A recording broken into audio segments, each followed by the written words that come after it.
right, National Cheese Day is June 5th, but we are cutting the cheese early. Don Paul, let's talk National Cheese Day.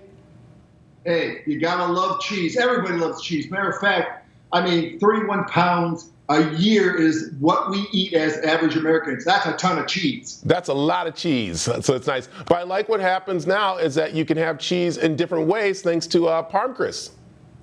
Oh yeah, you sure can. And you can make different recipes and always add in different ingredients. All right, here I'm just showing just a plain simple mac and cheese, but you can kind of get rid of the carbs if you get a little bit of carbs, of course, but get rid of the crouton, the breading, and use a ParmCrisp crunched on top. And that's what makes it is you can get that cheesy flavor in salads and different things like that. And you don't have to stand at standard cheese, although we do love the cheese. All right, the dish you said right there, pretty easy to make. What's in that?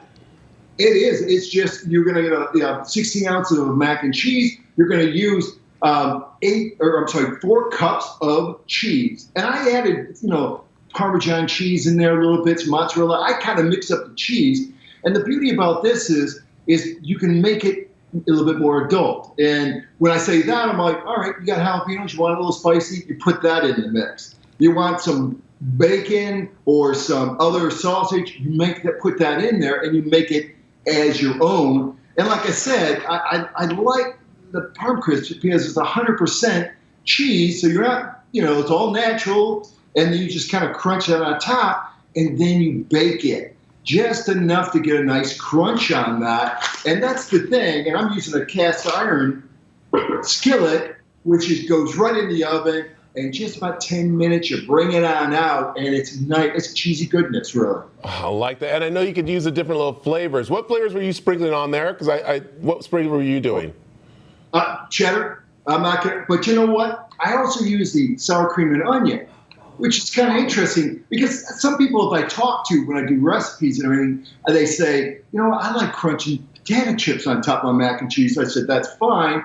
And then they're like, sour cream or different flavor. I'm like, well, skip the chip and go to the sour cream. But we also have jalapeno. We have original. So we have a lot of pizza flavor, which is great for adults and kids. But you have different flavors that kind of step up anything, whether it's a salad, whether it's on a sandwich. You use our big wafers on top of anything, and you kind of get that. It's easier to prepare. You keep it in the cupboard instead of maybe cheese going a little stale in the refrigerator. So, all right, I am a Kobe and kind of like a cheddar kind of guy. What are you? You know what? I'm mozzarella. But I'm not unlike anyone else. Mozzarella, #1 cheese out there. Cheddar, #2. And there's there's 2,000 cheeses. And we all probably can only name about 10 cheese out there. It's like, well, Swiss, mozzarella, and then you kind of drift off after blue cheese. But there's a lot of regional cheese out there. And there's a lot, from Italy and things like that. You have great cheese selections. So that's where you can explore. And this is a day to really look at different things and kind of add different cheese together and mix things and get your own flavor. So I love it. All right, where can people pick up some of these crisps? Oh, you can go to Amazon, Fry's, AJ's, Walmart, Safeway, Target. ParmCrisps are all over. You'll be able to find, and Amazon makes it easy, but go to ParmCrisps.com and you'll see all recipes, ways to use this great cheesy product. There it is. Hey, Don Paul, thanks for cutting the cheese with me. Thank you.